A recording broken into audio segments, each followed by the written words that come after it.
గత ప్రభుత్వ కాలంలోనూ పేదల కోసం ఎంతో ప్రతిష్టాత్మకంగా నిర్మించినటువంటి డబుల్ బెడ్రూమ్ ఇళ్ల పథకం విషయం చూసుకుంటే కనుక కేసీఆర్ ప్రభుత్వం అడావోడిగా ఈ యొక్క బిల్డింగ్ నిర్మాణం చేసేసి కేవలం ఎడారి ప్రాంతంలోనే ఎంచుకొని ఆ ప్రాంతంలోనే కోట్లాది రూపాయల నిధులు వెచ్చించి ఇక్కడే పేదల కోసం నిర్మాణం చేస్తూ 2 పడకల గది ఒక సముదాయాన్ని నిర్మాణం చేశారు. దాంట్లో పాటు చూసుకుంటే కనుక అంటరాని సమాజం దూరంగా ఉండే విధంగా వీళ్ళకి ప్రత్యేకంగా అక్కడ ఒక స్థలాలు ఏర్పాటు చేసుకుని అక్కడే గృహ సముదాయాలు నిర్మాణం చేయడం, దాంట్లో పాటు అక్కడ ఎలాంటి సౌకర్యాలు లేకుండా వాళ్ళకి నివసించేలా చేస్తుంది కేసీఆర్ ప్రభుత్వం. మొన్నటి వరకు కూడా ఏం జరిగింది, ఎలా జరిగింది, అసలు మీకు ఎందుకు ఇక్కడ మౌలిక సదుపాయాలు ఏర్పాటు చేయలేదు, మీరు అధికారులు ఎవరైనా అడిగారా?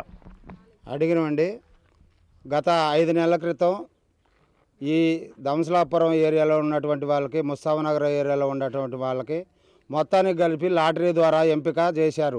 ఎలాంటి మౌలిక సదుపాయాలు, రోడ్లు గీడ్లు ఏమీ లేకుండా మాకు ఇల్లు కేటాయించారు. ఇక్కడ త్రాగునీటికి కానీ రోడ్లు సౌకర్యం కానీ ఎలాంటి సదుపాయాలు కల్పించకుండా అడావుడిగా తీసుకొచ్చి మాకు డబుల్ బెడ్రూమ్లు కేటాయించారు. ఇల్లు వచ్చిన సంతోషం ఒకవైపు ఉండగా మౌలిక సదుపాయాలు లేక ఒక పక్క బాధపడుతున్నాం. కనుక ఇలాంటి సదుపాయాలు లేని ఇళ్ళు మాకు కేటాయించినందుకు మరి గవర్నమెంట్ వారికి ఆలోచించి మాకు కలెక్టర్ గారి ద్వారా కానీ మరి ఇప్పుడు ఉన్నటువంటి అధికారుల ద్వారా కానీ మాకు మౌలిక సదుపాయాలు కల్పించి ఇక్కడున్న పేదలకు న్యాయం చేస్తారని కోరుకుంటున్నాం. మీరు చెప్పండి, మీరు ఇప్పుడు ఎప్పుడు వచ్చారు ఇక్కడికి, మీకు ఎప్పుడు అలాట్మెంట్ జరిగింది, ఎంతమంది ఉంటున్నారు, ఇక్కడ ఉన్నటువంటి వసతులు ఏంటి? ప్రజెంట్గా 192 కుటుంబాలు ఉన్నాయి సార్. ఇప్పుడు ఉండేది మాత్రం ఒక 92 కుటుంబాలు ఉన్నాయి. మేము ఎక్కడికి వెళ్ళాలన్నా చాలా ఇబ్బందిగా ఉంది సార్.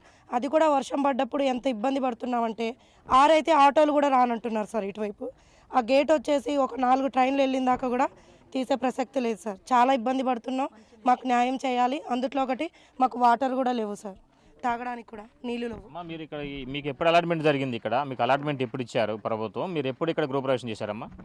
పట్టా కాగితాలు తీసుకున్నారు. పొద్దుటిల్లు కలెక్టర్ గారు వచ్చి ఇచ్చిపోయిండు. సాయంత్రం సంతకాలు పెడతామని చెప్పి వాళ్ళు కూడా తీసుకెళ్లారు సార్. ఇంతవరకు మాకు చూసుడు కూడా లేదు. మాకు వెళ్ళి అసలుకి రావడానికి కూడా ఎంత భయం అవుతుందో, అసలుకి అంత భయం అవుతుందండి.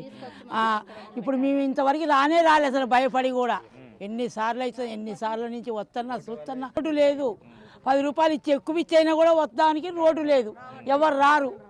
నాలాంటి వాళ్ళు ఎట్లా రావాలి, ఎట్లా చేయాలి? ఒక పని చేసుకుందామన్నా, ఏం చేసుకుందామన్నా ఆడ మధ్యలో రైలు కట్ట, ఇక్కడికి వచ్చేసరికి అడవి, అంత మొత్తం అడవి. అక్కడ పెద్ద గుంట ఉందండి, పాములు గినక చెత్త చెదారం వస్తున్నాయి. మగవాళ్ళు పని ఎమ్మటే అనగానే 5-6 అయితే రారు కదా, రారు కాబట్టి 7, 8, 9 అవుతుంది. ఆ రోడ్డు నుంచి, ఆ సందులో నుంచి ఎలా వస్తారు? గుంటలు, రోడ్డు సౌకర్యం కావాలి మాకు. ప్లస్ ఏందనంటే రోడ్డు గుంటలు లేకుండా డంప్ ఏరియా నుంచి తీయాలి, ఆ డంప్ యార్డ్ తీసేసి మాకు వాటర్ సదుపాయం కావాలి. ముఖ్యంగా పిల్లలకి జ్వరాలు అసలుకి ఈ గుంటలో తీసుకొచ్చి ఇక్కడ పడేశారు. నాకు పేద ఇల్లు ఇచ్చినట్టే ఉంది. ఆ పట్టాలు మధ్యాహ్నం ఇచ్చారు, ఎమ్మటే సాయంత్రం ఈవినింగ్ ఫోటో అతికి పెట్టాలి, స్టాంప్ అతికి పెట్టాలని తీసుకొని వెళ్ళిపోయారు. స్కూల్ పోయే పిల్లలు మినిమం ఒక 50-60 మంది వెళ్తారు. కాలేజ్ పోయే పిల్లలు ఉన్నారు. పోనీ ఇక్కడ నుంచి ఏరియా బాగోదు కదా, డంప్ యార్డ్ నుంచి ఏరియా బాగాలేకపోతే గేట్ కా నుంచి వస్తుంటే అక్కడ అందరూ గంజాయి, డ్రింక్ అంతా చేస్తా ఉంటున్నారు. అసలు లేడీస్ రావడానికి కూడా చాలా ఇబ్బందిగా ఉంది. మెయిన్ 5 అయితే రాలేము. మాకంటూ ఒక రోడ్డు సౌకర్యం కావాలి. ఆగస్టులో వచ్చాము మేము, శ్రావణ మాసంలో మాకు ఇల్లు ఓపెనింగ్ చేసుకోమన్నారు.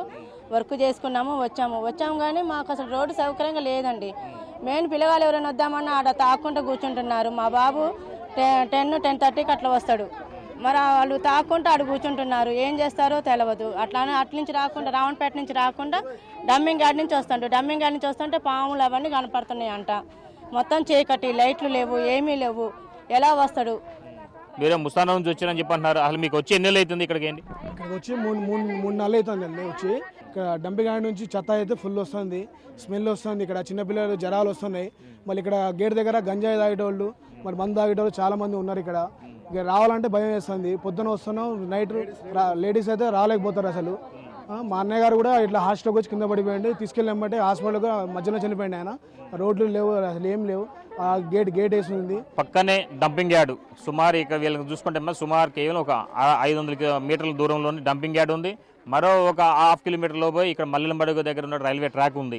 ఇది ఖమ్మానికి కోతువేడు దూరం. మరోవైపు ఖమ్మం అసెంబ్లీ కాన్స్టిట్యున్సీలో ఉన్నటువంటి ఈ యొక్క మల్లెంబడి గ్రామం. వెరేసి చూసుకుంటే కనుక ఇది తాజాగా రూరల్ అంటే ఇది పాలేరు కాన్స్టిట్యున్సీలోకి వెళ్ళిపోయింది. సాయంత్రం 5 అయిందంటే చాలు ఇక్కడ అంత చీకటి. అదేవిధంగా ఇక్కడ ఆకతాయిలు. సో టోటల్గా వెరేసి చూసుకుంటే మాత్రం వీళ్ళకి బాధలు వర్ణాతీతంగా ఉందని చెప్పుకోవచ్చు. ఇది కొంత తాజా పరిస్థితి. కెమెరా సంపత్తో భాస్కర్, బిగ్ టీవీ, మల్లెమడుగు.